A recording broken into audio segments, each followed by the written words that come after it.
يا جماعه عيب يا اداره الزمالك، ايه اللي انتوا بتهببوه ده؟ يعني ايه ننسحب؟ انتوا جايين قبل الماتش بيومين ثلاثه وتقولوا هننسحب؟ ليه ننسحب؟ دي احنا عايزين نقابل الاهلي النهارده قبل بكره، ده احنا لينا بطار كروي عند الاهلي، ده الاهلي واخدنا في كل اللعبات، احنا مش عارفين نشم نفسنا. قلنا كاس السوبر ده اللي هيخلينا نشم نفسنا، تيجوا قبليها تقول لك هننسحب عشان كهربا هيلعب. طب ما كهربا يلعب يا جماعه، ما كهربا يلعب، انتوا خايفين يعني ان كهربا يروقنا؟ طب ما احنا نلعب ونثبت لهم ان احنا فريق كبير. ايه اللي انتوا بتعملوه ده؟ اتحاد الكوره دلوقتي بيقول لي بيراميدز جهز نفسك. يا دي الفضايح، يا دي الفضايح.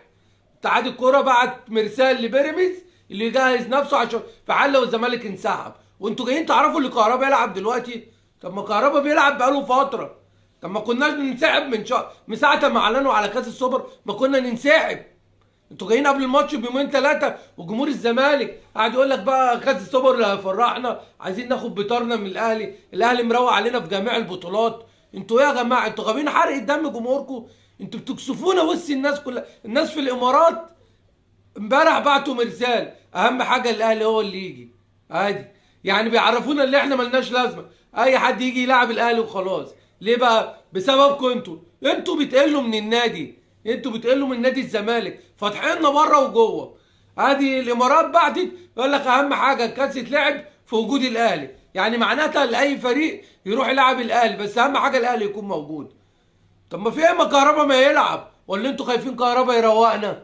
ما حاجه من الاثنين، يبقى انت قلقان من كهربا اللي هو يجيب اجوان في الزمالك، ما يلعب كهربا. احنا مالناش دعوه ما كهربا يلعب وبيرسي تاو يلعب واي حد يلعب، اهم حاجه احنا. بص لعيبتنا، اتكلم مع اللعيبه بتاعتنا احنا. انت جاي تفكرني في كهربا دلوقتي قبل الماتش بيومين؟ ما تخلي الونش يمسكه. ايه اللي بيحصل ده في نادي الزمالك؟ ايه المهزله دي؟ كده بنضحك الناس علينا واحنا بقينا مضحكه العالم. كل الناس مالهاش كلام غير احنا، واحنا جمهور الزمالك يا عيني بينام ويحلم بماتش يوم الجمعه، مع ان في رعب جوانا. احنا مرعوبين من جوانا، خايفين من الاهلي. الاهلي فايق على الدنيا كلها، مش هيفوق علينا احنا؟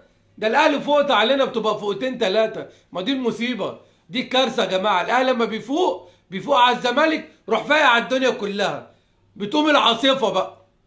ربنا يسترها معانا، ربنا يسترها معانا في الامارات. بس اما نشوف الاول هنروح ولا مجلس الاداره هيفضحنا وسط الناس بتاعت الامارات، الناس اللي مرحبه بينا ومرحبه بالدنيا كلها. وخلوهم امبارح يقول لك احنا اهم حاجه الاهلي يكون موجود. عجبكم انتوا الفضايح دي؟ هو نادي الزمالك ده ملوش غير كل يوم فيه جديد في نادي الزمالك، كل يوم في فضيحه. سلام عليكم.